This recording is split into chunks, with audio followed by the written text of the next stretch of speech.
Alléluia, Alléluia, Alléluia, Alléluia, Alléluia,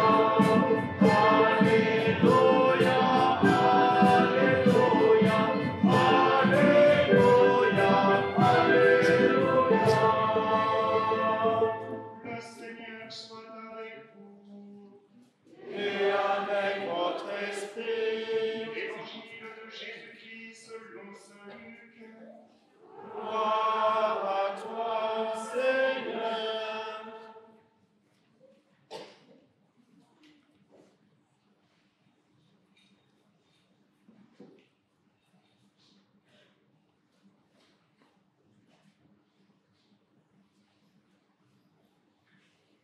En ces jours-là parut un édit de l'empereur Auguste, ordonnant de recenser toute la terre. Ce premier recensement eut lieu lorsque Quirinius était gouverneur de Syrie. Et chacun allait se faire inscrire dans sa ville d'origine. Joseph, lui aussi, quitta la ville de Nazareth en Galilée pour monter en Judée, à la ville de David appelée Bethléem, car il était de la maison et de la descendance de David. Il venait se faire inscrire avec Marie, son épouse, qui était enceinte. Or, pendant qu'ils étaient là, arrivèrent les jours où elle devait enfanter. Et elle mit au monde son fils premier-né. Elle l'emmaillota et le coucha dans une mangeoire, car il n'y avait pas de place pour eux dans la salle commune. Dans les environs se trouvaient des bergers qui passaient la nuit dans les champs pour garder leurs troupeaux. L'ange du Seigneur s'approcha, et la gloire du Seigneur les enveloppa de sa lumière. Ils furent saisis d'une grande crainte.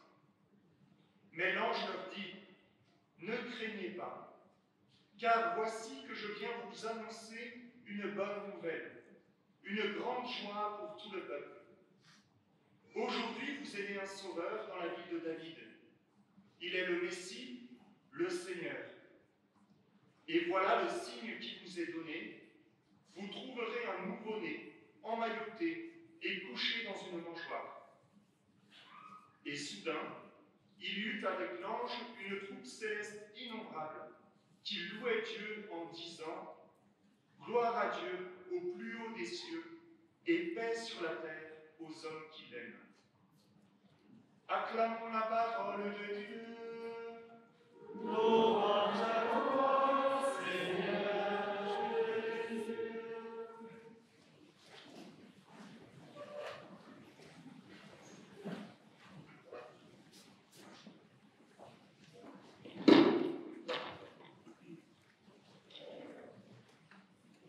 Il vous est certainement arrivé de vivre une journée où vous vous êtes dit : j'aurais mieux fait de rester couché aujourd'hui, parce que décidément, rien ne se passe comme prévu, tout semble être contraire à ce que j'ai envie qu'il se passe. Vous savez, ce genre de journée où on se lève en retard, où le café se renverse sur la toile au moment où il faut qu'on parte, ou comme par hasard, il y a une dispute entre les enfants juste au moment où il faut mettre les... Vous savez, avec la fermeture éclair qui se coince, vous voyez, cette fermeture éclair là, je vois qu'on a la même.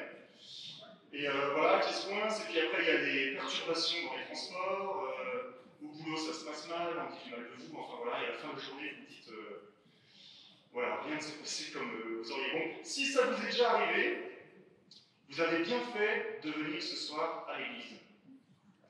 Parce que précisément nous allons voir que dans les textes aujourd'hui, dans l'histoire de Noël, qui nous est racontée à nouveau aujourd'hui, on voit bien que Dieu a une sorte de plan magnifique, mais qui contrarie tous les plans des personnes qui interviennent dans l'épisode. Donc vous avez Marie et Joseph, que vous connaissez bien. Ben voilà, ils avaient prévu de se marier, c'est un beau plan ça, d'avoir plein de petits-enfants probablement pour remplir la ville de Nazareth, remplir la crèche et compagnie. Et puis l'ange leur apparaît et leur dit bah, changement de plan, les amis. Maintenant, tu vas être la mère de Dieu. Voilà. Donc, ils sont contrariés dans leur plan. Vous avez les chefs religieux qui sont contrariés aussi. Ils avaient une idée très fixe sur qui devait être le Messie. Ils pensaient que le Messie devait être un Messie politique pour enlever les Romains de Palestine. Et ils se retrouvent avec un bébé qui plus tard leur dira d'aimer leurs ennemis. Ça ne les arrange pas trop, ce n'est pas ce qu'ils avaient imaginé. Et donc on verra s'ils arrivent à lâcher leur idée préconçue, leur plan, pour s'adapter à ce que Dieu voulait. Qu'est-ce qu'on a d'autre comme personnage dans l'évangile? On a l'aubergiste. Bon, l'aubergiste, il a son auberge pleine, voilà, très bien, il est content. A priori, il passera une bonne soirée, il aura une rentrée d'argent. Il pourra passer une soirée tranquille avec sa femme, avec qui il veut. Et puis, on toque à la porte, c'est pas prévu, il est obligé de quitter sa série.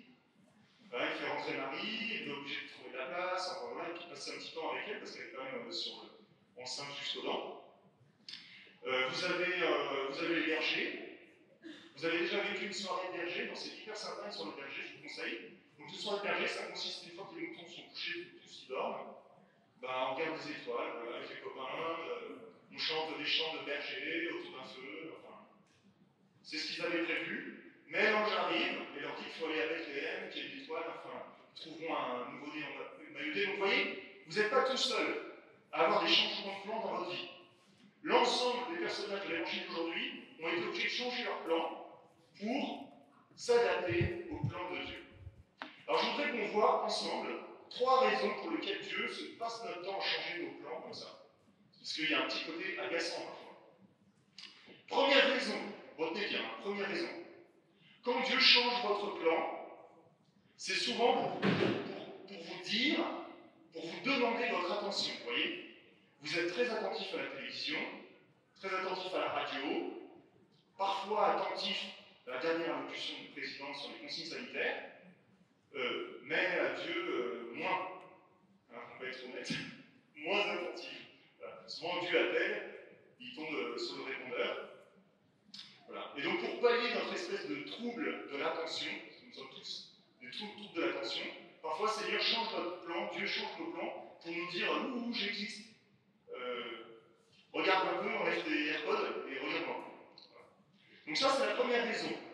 Il change nos plans pour nous dire, pour attirer notre attention.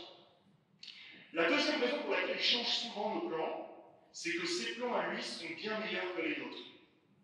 Ses plans à lui sont bien meilleurs que les nôtres. C'est ce qui arrive à nous. Alors, je fais une petite précision. Parfois, ce n'est pas Dieu qui change nos plans, c'est nous-mêmes qui les foirons tout seuls. Mais il faut quand même bien avouer que parfois, c'est quand même Dieu. Et donc, c'est parce que souvent, il a des plans meilleurs. Donc là, par exemple, vous avez Marie et Joseph qui ont un plan super bien, ils veulent se marier, ils veulent que leur mariage porte du fruit. Et Dieu leur dit, en fait, j'ai un autre projet pour vous. Je veux qu'à travers votre mariage, c'est l'ensemble des peuples de la terre qui soient bénis. Vous voyez? Eux, ils voulaient que Dieu bénisse leur mariage, mais Dieu va dire, à travers votre mariage, je vais bénir l'ensemble des peuples de la terre. Vous voyez? Donc c'est quand même un plan magnifique, plus gratifiant, beaucoup plus grand, et voilà, c'est mieux. Et je pense que vous n'imaginez pas les merveilles qui pourraient se passer dans votre vie, et ce que vous-même pourriez faire comme merveille, si vous étiez réceptif et docile au plan de Dieu pour vous, et à la place que Dieu veut vous voir jouer dans son projet pour le monde. Je pense que vous verriez les choses magnifiques, mais bon, c'est vrai que parfois on préfère quand même suivre notre plan, parce qu'on a prévu comme ça. Quoi. Bon, après cela étant, je ne vais pas vous mentir, parce qu'on n'est pas là pour... on est là pour dire la vérité, on est disciples de la vérité. Donc, si le plan de Dieu est mieux que notre plan, ça c'est incontestable, c'est pas toujours plus facile que notre plan. Voilà. On peut même dire parfois que si nous on choisit le plan le plus facile, c'est rarement celui que Dieu voulait. Parce que c'est pas le style de Dieu. Le style de Dieu, c'est plutôt de donner des plans plus beaux, mais plus difficiles. Parce que ce qui importe à Dieu, c'est pas votre confort, ça c'est important, mais c'est secondaire. Ce qui importe d'abord à Dieu, c'est votre personne et la réalisation de votre personne, de votre cœur. Et donc, il préfère des plans plus exigeants pour vous, plutôt qu'un plan facile.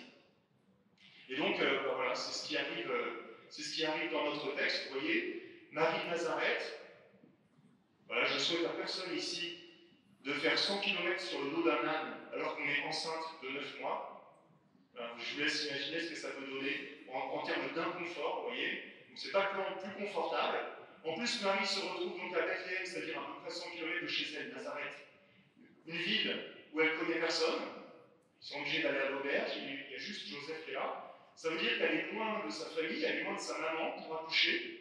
Vous savez qu'à l'époque, il n'y avait pas de sage-femme. Hein. Ceux qui accouchaient, c'était la maman, les tantes.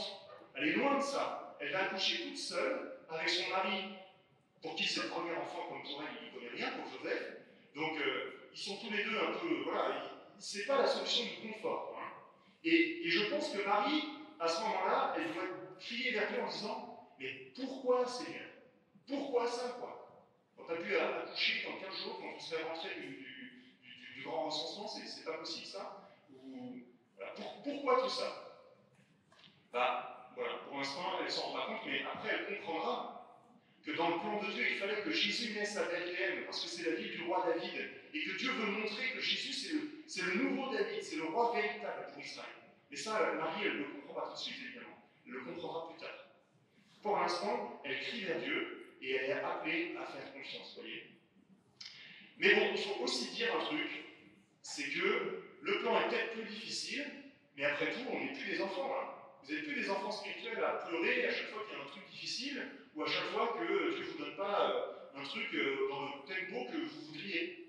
Il y a un moment où il faut qu'on se muscle spirituellement, le plan est difficile, mais on sait qu'on est avec Dieu, on va y arriver, quoi. On va y arriver tous ensemble, on n'est pas seul, il y a toute l'église qui est avec nous, et puis on sait que c'est magnifique, on sait que c'est magnifique. Donc ça, c'était donc le deuxième point. Dieu change vos plans, parce que le plan qu'il a prévu, même si pour l'instant c'est mystérieux, et parfois ça engendre de la souffrance, on a du mal à comprendre, mais le plan qu'il a prévu est beaucoup plus beau. Et puis la troisième chose, c'est qu'à chaque fois que Dieu change vos plans, c'est pour vous comme un peu un test. Voilà. Je pense que vous avez tous fait les autotests, les tests PCR, avant de pouvoir fêter Noël en famille. Vous voyez ce que c'est qu'un test? Ben là, on pourra dire, c'est le test PCR de la confiance. Voilà. Est-ce que vous faites confiance à Dieu? Parce que c'est ça qui plaît à Dieu, c'est un cœur qui fait confiance. C'est ça qui lui plaît. Et c'est ça qui nous sauvera, c'est la foi en Dieu. Est-ce que vous faites confiance à Dieu quand il change vos plans? Et d'ailleurs, c'est ce qu'a fait Marie, quoi. Marie-Joseph, elle fait confiance, et après elle découvrira que le plan était beau et magnifique. Et elle collabore au plan de Dieu, mais pour l'instant, elle est un peu dans la nuit, quoi. Et donc, en ce jour de Noël, vous voyez, il nous est révélé le plan de Dieu pour nous. Et le plan de Dieu, c'est de faire naître un sauveur, le Christ, le Seigneur, qui veut nous sauver de tout ce qui nous sépare de lui. Et il veut nous rassembler tous, de tous les temps et de tous les lieux, il veut nous rassembler sous l'autorité du Christ dans la gloire du ciel, pour l'éternité. Voilà son plan pour nous. Et donc je vous invite vraiment, ce jour de Noël, de ne pas paniquer devant la pandémie, les élections et ses résultats, l'état de notre pays, ou je ne sais pas quelle autre chose qui peuvent nous paniquer. Donc pas d'ulcère à l'estomac, zen, parce que ce que nous savons, c'est que nos plans vont encore changer en 2021, en 2022, il n'y aura pas de doute là-dessus. Les miens vont changer, les vôtres vont changer, ça c'est normal. Mais surtout, ce que nous savons, c'est que nous sommes dans les mains de Dieu. Nous pouvons lui faire confiance. Il nous aime, il nous aime. Il a un beau projet pour chacun d'entre vous. Il est à vos côtés, il ne vous abandonnera pas. Personne ne peut détruire votre vie. Dieu est avec vous. Personne ne peut détruire votre vie. Vous êtes appelés à faire confiance à l'amour de Dieu, à son timing aussi, et à ses promesses. Voilà. Il y a certaines batailles qu'on va gagner, certaines batailles qu'on va perdre, voilà. Mais à la fin, c'est Dieu qui aura le dernier mot, et ça nous le savons. Voilà. Donc vous voyez ces trois raisons pour lesquelles Dieu change nos plans. D'abord pour nous faire coucou, comme ça. Faites attention à moi. Deuxième chose, parce que ses plans sont meilleurs. Et troisième chose, pour nous inviter à lui faire vraiment confiance, et à faire grandir la confiance. Alors je vous propose, pour tous ceux qui le souhaitent, de prendre un tout petit temps de prière ensemble, de fermer les yeux, de se mettre en présence de Dieu qui est là, parmi nous ce soir, et puis de prier avec moi. Seigneur Dieu, mon Père, je sais que tu es là ce soir. Et en ce jour de Noël, tu me redis combien tu m'aimes personnellement et combien ton plan pour moi et pour les hommes est beau et grand. Ce soir, je reconnais vraiment humblement que j'ai du mal à renoncer à mes idées, à mes projets, à mes plans. Mais je voudrais te dire aujourd'hui que je souhaite prendre ma place dans la réalisation de ton projet pour le monde. Je ne veux pas me dérober à la place que tu as prévue pour moi. Je veux contribuer, coopérer à la réalisation de ton œuvre. Car je sais que c'est une œuvre au service de la vie, au service de la joie et au service du rassemblement de tous les hommes au sein de ton royaume. Aide-moi à te suivre plus étroitement. Aide-moi à m'engager pour toi au cours de cette année. Et aide-moi à te faire de la place dans ma vie et dans ma famille